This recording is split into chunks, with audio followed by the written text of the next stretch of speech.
राम भद्राचार्य जी, अब परम हाँ, वो पूज्य तो राम गुरुदेव, भद्राचार्य जी। वो तो गुरुदेव भगवान है।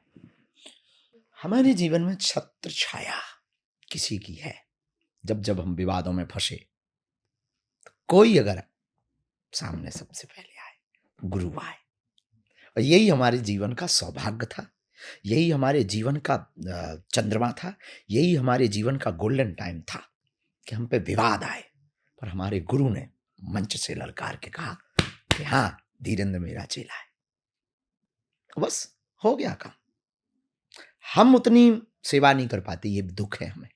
हमारे गुरु भाई आचार्य रामचंद्र दास जय भैया, वो तुलसी पीठ के उत्तराधिकारी हैं, वो खूब सेवा, हम कई बार उनसे जलते हैं कि तुम भाग्यशाली हो, तुम्हारी प्रातःकाल भी नमो राघवाय से होती है, और गुरुदेव भगवान के यहाँ विश्राम भी तुम्हारी नमो राघवाय से होती है, और हम नहीं कर पाते। तो ये हमें दुख है कि हम अपनी, चूंकि इतनी यहाँ माया फैल गई, इतने प्रपंच हो गए, बहुत जिम्मेवारी बढ़ गई।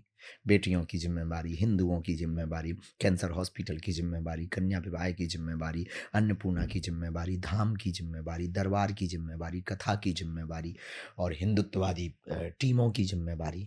तो ये जिम्मेवारियों के कारण फिर भी जब भी मौका मिलता है बहुत समय गुजारते गुरुदेव के पास, और जो भी गुजारते वो ऐसे गुजारते हैं, आप वहाँ पहुँचने के बाद, उस सन्मुख पहुँचने के बाद फिर ऐसा लगने लगता है कि अब करना ही क्या है। जैसे होता ना कि अब दूल्हा जो बना हो तो टेंशन उसको होती है, बाराती तो फुल नागिन डांस करते हैं।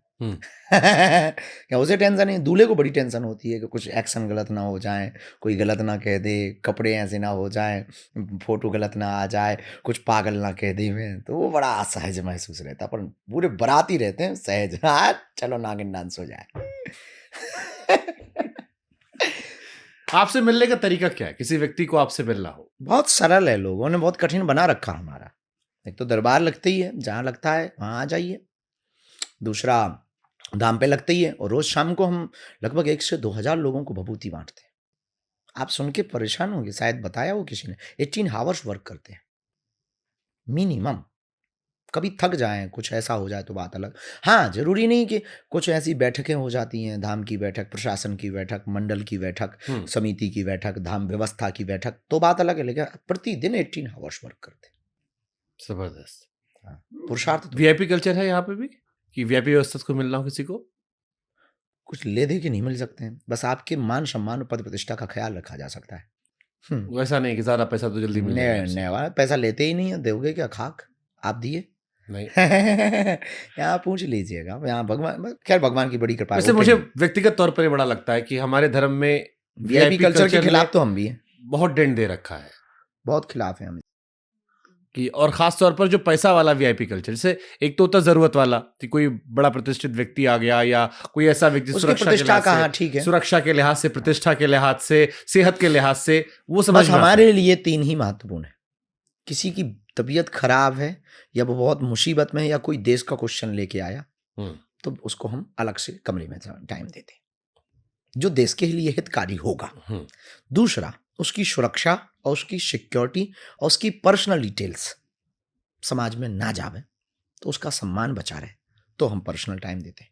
तीसरा, जो भी हमारे पास आंसर लेने आते हैं, उत्तर लेने आते हैं, मार्गदर्शन लेने आते हैं, अपनी बात पूछने आते हैं, वो बात जरूरी नहीं उसको अगर असहजता महसूस हो गए और उसको उसके कारण कई दुश्मन खड़े हो जाएं, तो इन 3 कारणों से हम जरूर एकांतिक मिल लेते हैं।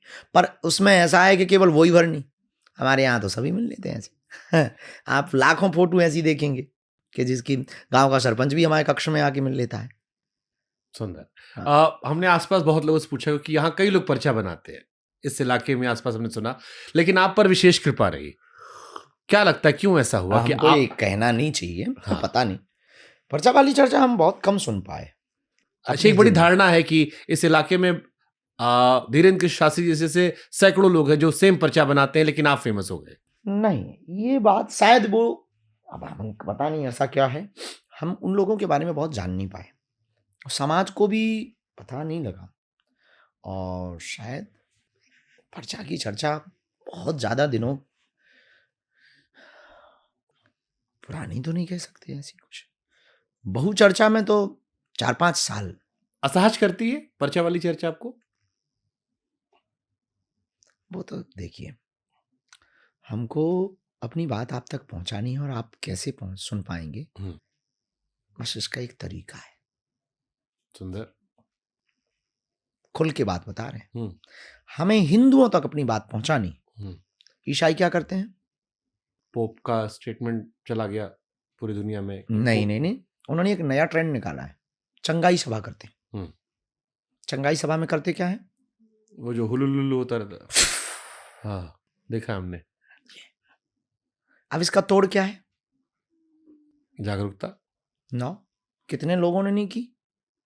इसका तोड़ एक ही है, जहर को जहर काटता है। हम्म अपन ने सोचा कि हमारे पास, चूंकि ये तो था ही, पद्धति तो थी ही, शायद ये भविष्य में कोई आपसे क्वेश्चन पूछेगा कि आपके दिमाग में पर्चा ही क्यों आया। हम्म आपके दिमाग में नहीं आया होगा, पर कोई पूछे या किसी के दिमाग में हम्म, चलेगा तो हम्म, उसका उत्तर हम देना चाह रहे हैं। हमारी जिंदगी में पर्चे का दिमाग में एक तो गुरुजी हमारे स्लेट लिख करके चर्चा कर देते थे या कागज लिख के देते थे, कभी कभी बाकी 1 to 1 बातें होती थी जो एस्ट्रोलॉजी में होती हैं, हम्म ग्रह चक्र नक्षत्र जो होती हैं, सिद्धियों पे बातें हम्म होती हैं, वो होती हैं। कोई इष्ट कृपा से बताता है, और एस्ट्रोलॉजी में भी तो कृपा ही होती है। सही बात है। पढ़ना भी होता है, पर पढ़ाई के साथ साथ अंक गणित के साथ साथ में वो क्या कहते हैं कि हमने आराधना देवी की कर रखी है, उनके ही कृपा से हम अंक गणित हमारी सटीक जाती है। सही बात है। Am I right? हाँ ट्रू। ऐसे ही हमारे पास है। तो अपन ने उसका तोड़ निकाला। पर्चा। जी, तो गुरुजी तो करते ही थे, लिखते ही थे। तो हमने कहा कि क्यों ना हम धर्मांतरण करने वाले हिंदुओं को एक खुद ऑप्शन दें कि अब आपको उनके यहां जाने की जरूरत नहीं है, अपनी भी शक्तियां कम नहीं।